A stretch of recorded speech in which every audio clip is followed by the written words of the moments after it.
দর্শক, পঞ্চগড়ের সীমান্ত পরিস্থিতির আরো খবর জানাতে সরাসরি যুক্ত হচ্ছেন সহকর্মী কামরুজ্জামান টুটুল। টুটুল, সীমান্তের সর্বশেষ খবর আমাদের জানাবেন।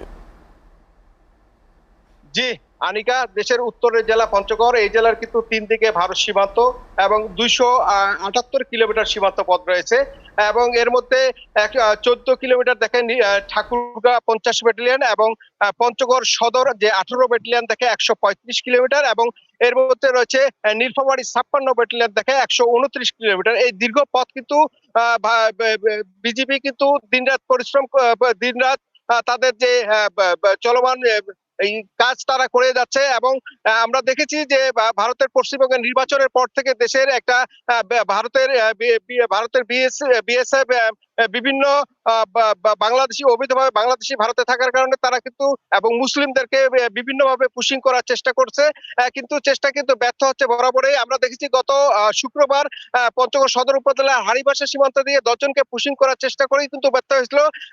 সেই সময় কিন্তু বাংলাদেশের বিজিবি কিন্তু কঠোর অবস্থানে ছিল, কোনো ক্রমেই তাদেরকে ছাড় দেয় নাই, তারপরেও কিন্তু পিছু হতে কিন্তু বাধ্য হয়েছিল।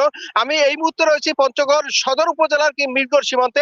আমি একটু জানতে চাই যে বিজিবি যে তাদের টহল বাড়িয়েছে এবং স্থানীয় লোকজনের সঙ্গে যে তারা মত বিনিময় করছে, উঠান বৈঠক করছে এবং এই সীমান্তে চোরাচালান রোধে এবং পাচার রোধে যে সচেতন করছেন, তাদের কাছ থেকে আমি জানতে চাবো যে আসলে তারা কি ধরনের সহযোগিতা করছেন বিজিবি তাদেরকে কি ধরনের, আমি একটু জানতে চাই কি ধরনের সহযোগিতা করতেছেন আপনারা তাদেরকে কি ধরনের। বিজিবি আমাদের সাথে আছে এবং আমাদের কাছে যে সহযোগিতা চায় আমরা সহযোগিতা করি এবং আমাদেরকে পাশাপাশি আমাদের এলাকার সাথে তারা মানে খুব গভীরভাবে তারা আমাদেরকে সহযোগিতা করে। এলাকায় আমাদের সীমান্তে যে সমস্ত পুশিং ভারতের বিএসএফ যেগুলো করার চেষ্টা করে সেগুলোকে রুখে দেওয়ার জন্য আমরা এলাকাবাসী সবাই বিজিবির সাথে একত্রিত হয়ে আমরা সেটা প্রতিহত করার চেষ্টা করতেছি। আমাদের এই সীমান্তে অনেকে যাওয়া আসা করে, আমরা জিজ্ঞাসাবাদ করি সন্দেহ হইলে, কিন্তু এখনো পর্যন্ত আমাদের এই সীমান্তে কেউ পারাপার হয় নাই।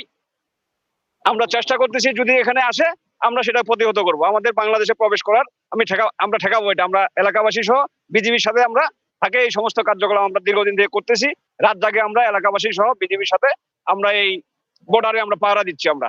জি আনিকা, যেমনটি শুনছিলেন আমিও কথা বলেছিলাম পঞ্চগড় 18 ব্যাটালিয়নের সিও আব্দুল্লাহ মোহাম্মদ কায়েসের সঙ্গে। তিনি যেমনটি আমাকে জানিয়েছেন যে আসলে এই এই বিজিবির যে তৎপরতা এবং তাদের যে বাড়িয়েছে এবং তাদের চিহ্নিত যে পয়েন্টগুলো আছে সেই পয়েন্টগুলোতে তাদের টহল আরো জোরদার করেছিল এবং সন্দেহ হলে এবং তাদেরকে পুরো লোককে সন্দেহ হলে তারা জিজ্ঞাসাবাদ করছে এবং চেকপোস্ট বসে কিন্তু তারা এই কাজগুলো করতেছেন এবং তিনি বলেছেন যে পঞ্চগড় জেলার বিশেষ করে যে সীমান্ত এলাকাগুলো আছে এই সীমান্তে কোন রকম চলাচল এবং পুশিং রোধে তারা কিন্তু সর্বোচ্চ তাদের যে কাজ সেই কাজ করে যাচ্ছে বলে তিনি আমাকে জানিয়েছেন।